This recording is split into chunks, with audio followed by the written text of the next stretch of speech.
17 जनवरी सन 86 के कहानिया जिला जौनपुर के मिसाल मचरी सहरिया क्रेता सिलिया में घटिया की घटना हिलर एक तरह लगल बा। और लड़कियां जब से साइकिल चलाने लगी तब से आगे के डंडा खत्म हो गया।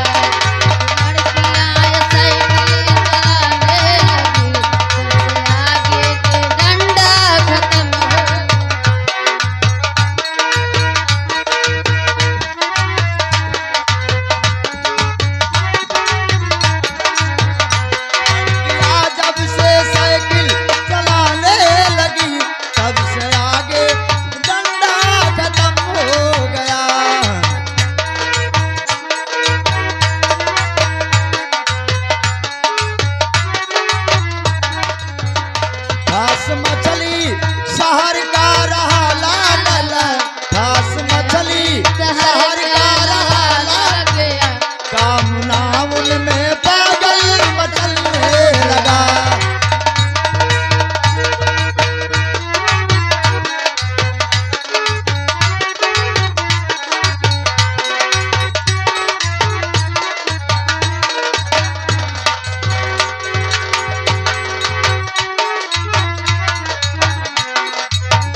तो चकवाला रायनपुर गांव शराफत में बोहरी घटा घटना वहीं पर जाके लड़की की शादी ठीक किया के। लड़की की शादी ठीक किया पर मिला मुस्का के।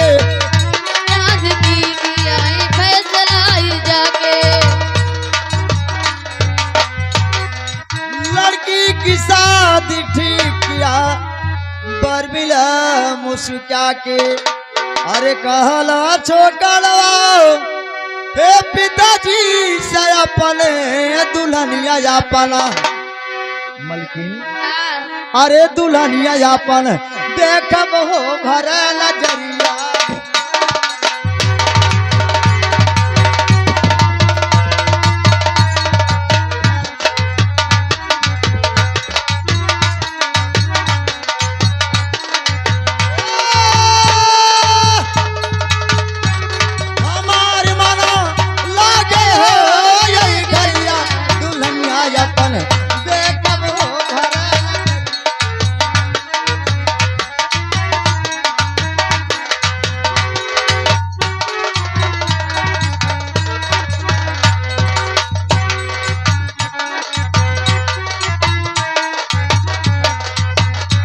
भैया गांव के लोग सब जुट जाते हैं। ठाकुर साहब का ये भैया अपने अपने घर जा सब। अच्छा माई काती बिना दुल्हन देखे बियान आए हुए। हाँ कहीं जब इनके माइये मालकिन बाय हाँ तो सब जा भैया जा बेटवा 40,000 के ट्रैक्टर उधारे पे दे है। हाँ दुल्हन देख का तो रुपया लेकर आइला। बाबू साहब एक लाइन लगल बा का लड़का पहले ट्रैक्टर वाले के पहुंचत है। कहना है अरे 40,000 लइके अरे चाल कुमरवा रहिया गड़बड़ भैला, हे रहिया गड़बड़ भैला पिछला डाकू ठगहार रहिया गड़बड़ भैला।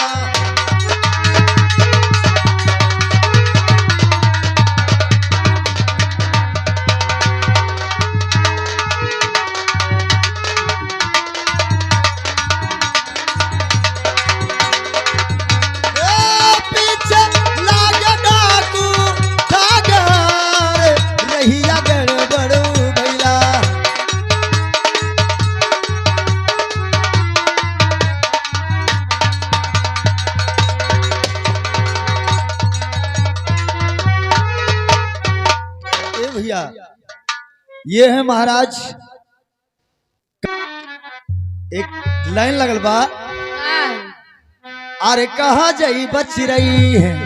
अरे नजरिया लगाइला कहाँ जइबो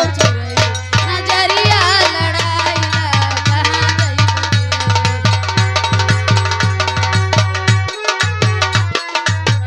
ए टिकटवा कटाइला कहाँ जइबा बबुआ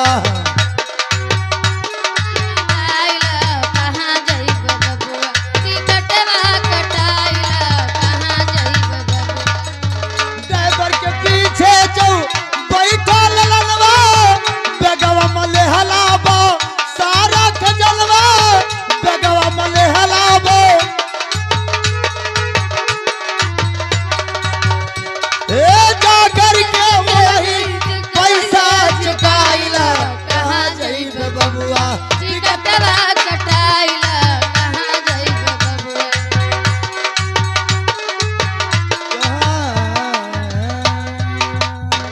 क्या ये हमारे पीछे लगल बा डाकू हैं ये कैसे? हमारे को केन भाई पैसा दिया जाए लेकिन हमारे साथी क्यों नहीं है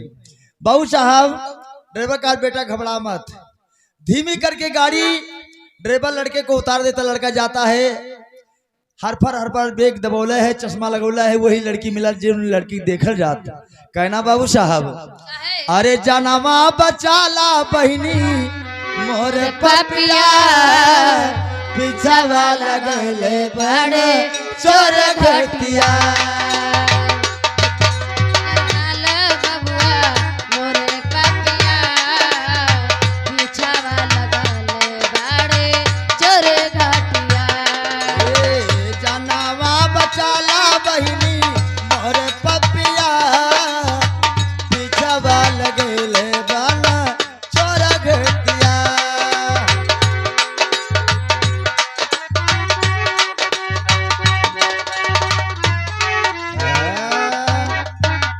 ए भैया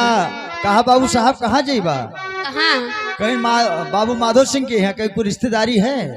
कहीं रिश्तेदारी है नहीं होने वाली है बाबू साहब आगे आगे लड़की जाती है और पीछे से लड़का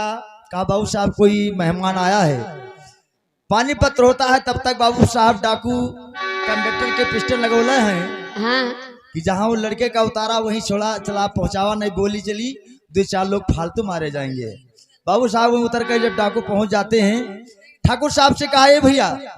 ये लड़का नालायक है जो शादी से पहले चलाया है हाँ ठाकुर साहब इसके पास 40,000 रुपया है अच्छा लड़के को मार दिया जाई और 20,000 तुम्हें मिली 20,000 मुझे कहूँ अच्छा बार खोज के शादी कर दिया जाई ठाकुर ऐसे? साहब कि तो डर बस या लालिच बस कहू पंपे सटे पर पहुना का लेटेबे वही मारा जाई लेकिन 20,000 दे दिया लड़की बगल में खड़ी बात सुन रही कहना बाबू साहब कि रिश्ता होने वाला सिंदूर का रमणी का मन मोड़ दिया सुन के पिता के बात नहीं हर नाता तोड़ दिया जब शरण हमारे आए हैं रक्षा करना है काम मेरा जान बचाना है इनका ये सिंदूर का सरताज मेरा बाबू साहब लड़की जाकर और लड़के को जगाती है हाँ कि चला उठा हमारे साथ चल जाए बाबू साहब उस लड़का का बुलाकर और ऊख के खेत में छिपकर दोनों बैठ जाते हैं ठाकुर साहब के पास से एक लड़का कोर सिंह नौटंकी देख कर लौटे कहीं चले पहुना जहाँ वहीं लेटे रहे बाबू साहब नाराज हुए हैं जाकर बाबू साहब वहीं जब लेटे थे लड़का कहाँ और खाली बिस्तरा पहुना ना आए हैं पहले नींद लगल कहाँ ला तब लोग डाकू पहुंच कर गोली चला देते हैं बाबू साहब एक कहना ये भैया कहा ठाकुर साहब चला गोली तो मार दिया गया लेकिन उनके पास रुपया नहीं चला टार्च लेकर चला जाए ठाकुर साहब बाबू साहब टार्च लेके जाते हैं जब टार्च से बाहर के देखे थे तो अपने लड़का मरल पड़ल हाय हाय करके ठाकुर लागे चिल्लाई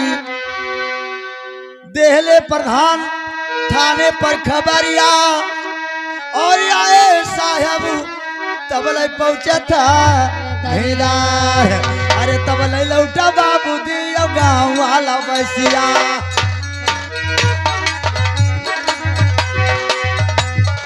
तबले लौटा बाबू दिया गाँव वाली बसिया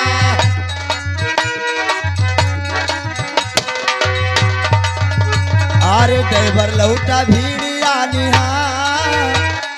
तब ले लौटे बाबू दिया गाँव वाली बसिया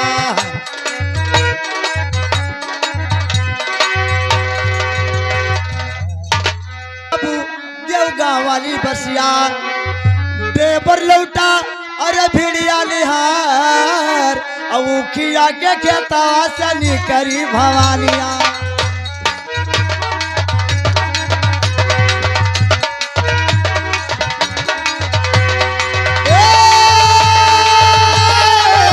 अरे निकरी भवानिया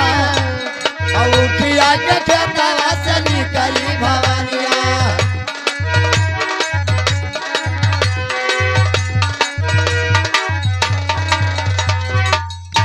देवर लौटे भिड़िया निहार अब पूछा ला दरोगा बेटी हमसे बतावा पूछा ला दरोगा बेटी हमसे बतावा ए पूछा ला दरोगा बेटी हमसे बताओ नैहरे में रहबू की जाबू ससुराल नैहरे में रहबू की जाबो ससुरार हाँ लड़की कहा बाबू साहब हाँ मुझे देखने आए हैं पसंद है कि नहीं है और हमारा ना नैहर है ना ससुरार बाबू साहब जाएंगे जेल तो ना नैहर रहेगा ना ससुरार कहना है अरे नैहर के मर टूटा नाता नैहर अरे नैहर नैहर नैहर के मर टूटा नाता अरे धन कैलू भी भय विधाता पूछा इनकर कभी चरवा दरोगा बाबू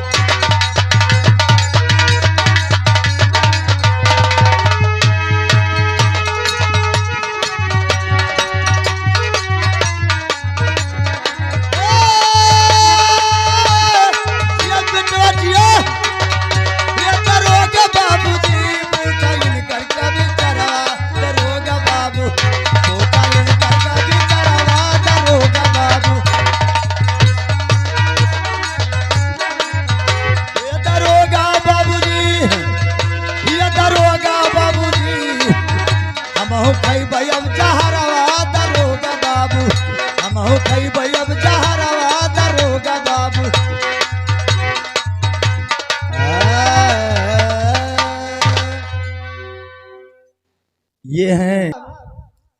अब ना नैहर रहेगी ना ससुराल मुझे देखने आए पसंद है कि नहीं है कहना बाबू साहब अब बोला सुन के बाजुर तक ठाकुर कई किशोरा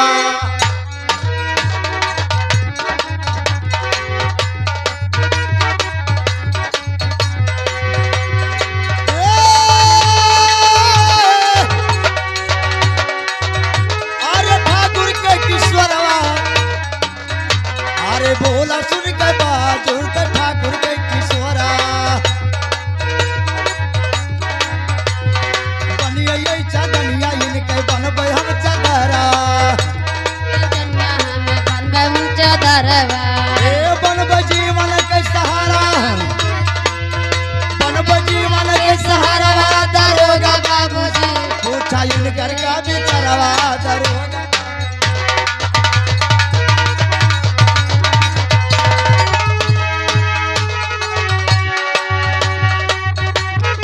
इनकर का भी तरवा दरोगा बाबूजी पूछा इनकर का भी तरवा दरोगा बाबू समय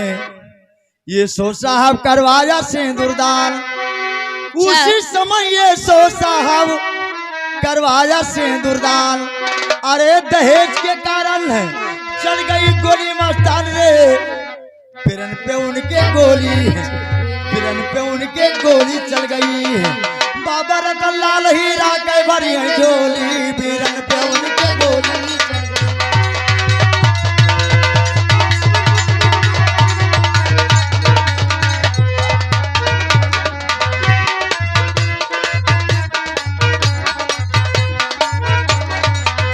बाबा रतन लाल हीरा के भरी झोली बीरन पे उनके गोली चल गई